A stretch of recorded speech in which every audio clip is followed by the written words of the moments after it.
एक बदमाश जेल से वापस आया। मर्डर किया था उसने, मर्डर केस में जेल में था, कई साल जेल में रहा।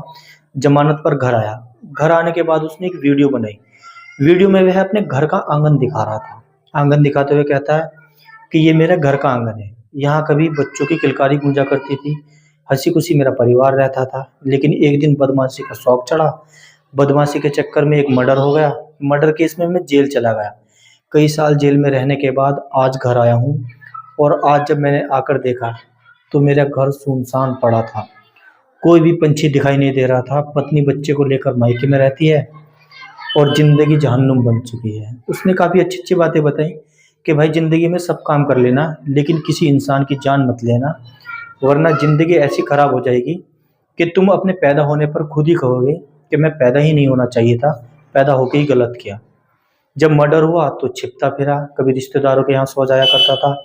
तो उन्होंने भी 1-2 बार मुझे सुलाया और फिर उन्होंने भी मना कर दिया कि भाई हम तुम्हें अपने पास नहीं रख सकते, हमें भी दिक्कत है। तो फिर जंगलों में सोया। जब काफ़ी परेशान हो गया, सबने मुँह मोड़ लिया, तो मैंने खुद ही जाकर सरेंडर कर दिया। और ज़िंदगी इस तरह से जहन्नुम बन गई कि भाई मैं तुम्हें यही कह सकता हूँ कि ज़िंदगी में सब काम कर लेना, लेकिन किसी की जान मत लेना। अपनी कहानी पर आते हैं, कहानी ज़रा विस्तार से सुनिएगा।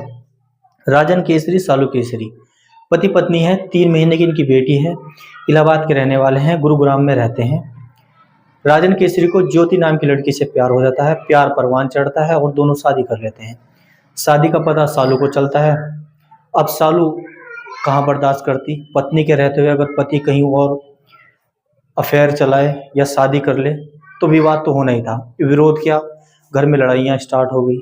अब राजन केसरी तंग आ गया। जब घर में रोज रोज लड़ाइयाँ होने लगी तो उसने एक उपाय अपनाया। सालू से कहा कि अगर तुम्हें दिक्कत है ज्योति से तो एक समाधान निकालते हैं। उन्होंने एक समाधान निकाला कि क्यों ना इसे रास्ते से हटा दिया जाए। 19 मई 2017 को अजमेर के संभाजी इलाके में इन्होंने एक मकान किराए पर लिया, राजन केसरी और सालू केसरी ने। मकान के जो मालिक थे वो रामकृष्ण थे। अब 19 मई को इन्होंने कमरा किराए पर लिया, 3 दिन वहाँ पर रुके दोनों। और इन्होंने सारी गतिविधि जान ली कि यहाँ के लोग जो आसपास में रहने वाले हैं, कौन क्या काम करता है और किस टाइम जाता है। अब इन्होंने फुल प्लानिंग बना ली। राजन केसरी ने अपनी पत्नी सालू से कहा कि तुम यहाँ से चली जाओ, मैं जब तुम्हें फ़ोन करूँगा तब आना। अब राजन केसरी ने जैसी पत्नी चली गई तो ज्योति को फ़ोन कर दिया। ज्योति से कहा कि हमने इस इलाके में कमरा लिया है किराए पर और हम दोनों यहाँ पर रहेंगे, तुम जल्दी आ जाओ। अब ज्योति सीधे मन थी, वो चली गई। रात हुई, खाना खाया, खाना खा के जैसे ये सो गए तो राजन केसरी ने अपनी पत्नी सालू को बुला लिया। सालू आ गई, ज्योति सोई हुई थी। सालू ने एक ईंट ली और ईंट से ताबड़तोड़ उसके चेहरे पर वार कर दिए, बुरी तरह से घायल कर दिया। सांसें चल रही थी। अब इन दोनों ने क्या किया, उसका गला काट दिया। गला काटने के बाद कमरा बंद करके बाहर से ताला लगाकर ये फरार हो गए। अब 19 मई को कमरा किराए पर लिया था।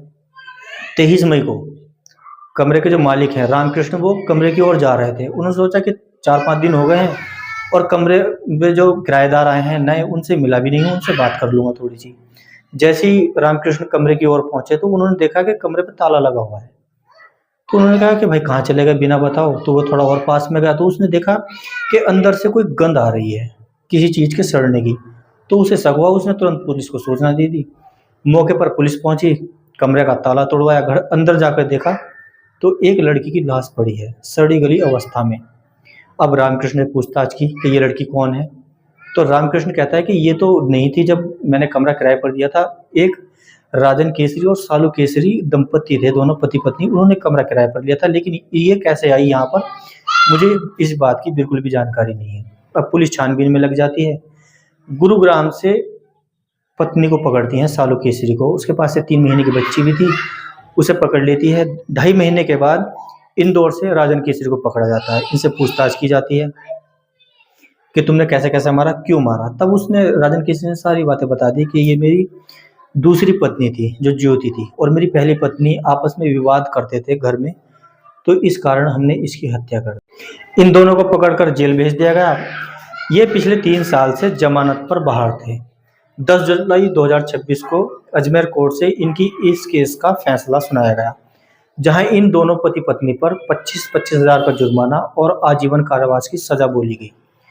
जब इन्हें यह सजा बोली जा रही थी तब सालू केसरी जज साहब के सामने रो पड़ती है और हाथ जोड़ के उनके सामने गिड़गिड़ाती है कि जज साहब मुझे माफ़ कर दो, मेरे से बहुत बड़ी गलती हो गई। ये मेरी 3 महीने की बच्ची है, अगर मैं जेल चली जाऊँगी तो इसका क्या होगा?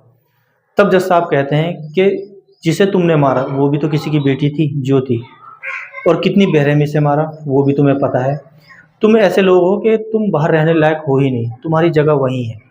ये वीडियो उन लोगों के पास ज़रूर शेयर करना जो बदमाशी के रास्ते पर निकल पड़ते हैं, बिना ये सोचे समझे कि जो जिस रास्ते पर जा रहे हैं इसका परिणाम क्या हो सकता है। इतना भयंकर परिणाम हो सकता है कि सोच भी नहीं सकते। भाई अपने और अपनों का ख्याल रखें।